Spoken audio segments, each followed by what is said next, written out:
7 महिन्याचा बाळाचा 21व्या मजल्यावरून खाली पडून मृत्यू झाला।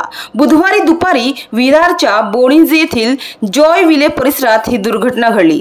बाळाची आई खिडकी बंद करत असताना तिचा तोल गेला आणि तिच्या खांद्यावरून बाळ खाली पडले।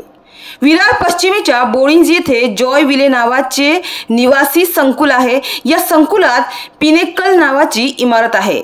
या इमारतीत 21व्या मजल्यावरील एका सदनिकेत विकी सदाने आणि पूजा सदाने हे दाम्पत्य राहतात। त्यांना 7 महिन्याचे बाळ होते। बुधवारी दुपारी 2:15च्या सुमारास पूजा सदाने ही महिला आपल्या बाळाला खांद्यावर घेऊन खिडकी बंद करण्यासाठी गेली, मात्र खिडकीजवळ पाणी पडल्याने तिचा पाय घसरला आणि तिचा तोल गेला। यामुळे तिच्या खांद्यावर असलेलं बाळ 21व्या मजल्यावरून खाली पडले। या दुर्घटनेत बाळाचा जागीच मृत्यू झाला। विशेष म्हणजे सदाने दाम्पत्याला 7 वर्षांनंतर हे बाळ झाले होते। मंगळवारी बाळाला 7 महिने पूर्ण झाले होते। बुधवारी विकी सदाने नेहमीप्रमाणे कामाला गेले होते। बाळाला बघण्यासाठी काही नातेवाईक घरात आले होते। इतर नातेवाईक घरात होते। महिला खिडकी बंद करताना तिचा तोल गेला आणि खांद्यावरील बाळ खाली पडले, अशी माहिती बोणिंज पोलीस ठाण्याचे वरिष्ठ पोलीस निरीक्षक प्रकाश कावडे यांनी दिली। या खिडकीला पूर्ण जाळी नव्हती। सध्या या प्रकरणाचा तपास सुरू आहे, असे त्यांनी सांगितले।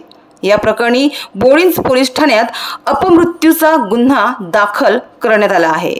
ही महिला बाळाला खांद्यावर घेऊन खिडकी बंद करण्यासाठी गेली तेव्हा खिडकीजवळ पाणी सांडलेलं असल्यानं तिचा पाय घसरला आणि तिचा तोल गेल्याने यामुळे तिच्या खांद्यावर असलेलं बाळ 21व्या मजल्यावरून खाली पडले। या दुर्घटनेत या बाळाचा जागीच दुर्दैवी मृत्यू झाला।